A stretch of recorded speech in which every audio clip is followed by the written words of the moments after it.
بسم اللہ الرحمن الرحیم۔ میں ہوں سید عارف بہار اور آپ میرا یوٹیوب چینل دیکھ رہے ہیں۔ ناظرین، آزاد کشمیر کی انتخابی مہم مومنٹم پکڑ رہی ہے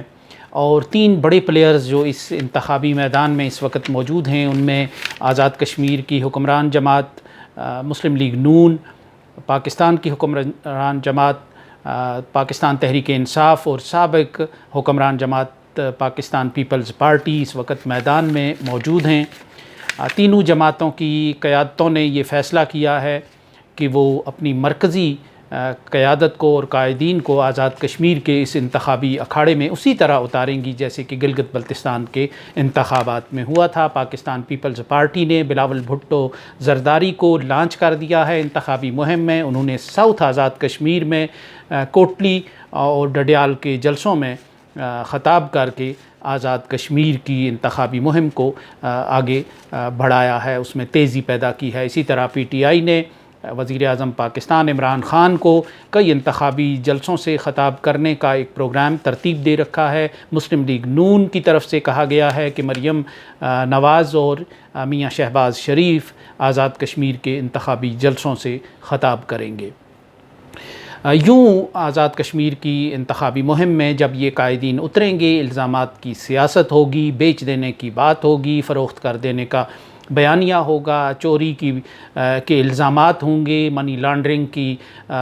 کے تانے ہوں گے، تو پھر آزاد کشمیر کی سیاست میں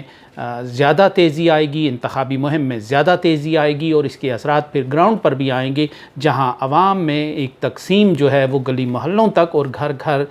پہنچ جائے گی، اور اس میں اب تھوڑے دن باقی ہیں۔ بلاول بھٹو زرداری نے جو ایک بیانیہ اپنایا، جو ایک موقف اپنایا اپنے انتخابی جلسوں میں، وہ کشمیر کے حوالے سے تھا۔ وہ کشمیریوں کے وجود اور اس کے حق خود ارادیت کی بات کر رہے تھے اور حکومت پاکستان پر الزام لگا رہے تھے کہ اس نے کشمیر پر کمزوری کا مظاہرہ کیا ہے۔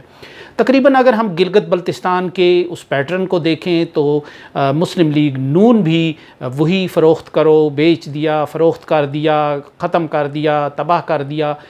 کا وہی کشمیر کارڈ ہی استعمال کرتی ہوئی نظر آ رہی ہے۔ تو لامحالہ اس کے جواب میں پھر پی ٹی آئی بھی ماضی کی جو باتیں ہیں، جو بے نظیر بھٹو صاحبہ کی جو کشمیر پالیسی میں جو اس میں کمزوریاں تھیں، اس پہ بھی بات کرتی ہوئی نظر آئے گی، اور جو میاں نواز شریف کے دور میں کشمیر کے حوالے سے جو پالیسی اختیار کی گئی اس کا جواب دیتی ہوئی نظر آئے گی۔ یوں تینوں بڑی جماعتیں جو ہیں وہ آزاد کشمیر کے اس انتخابی مارکے میں، آزاد کشمیر کی سرزمین پر کشمیر کارڈ کا اپنے اپنے انداز سے، اپنے اپنے زاویہ نگاہ سے استعمال کرنے کی منصوبہ بندی کر چکی ہیں۔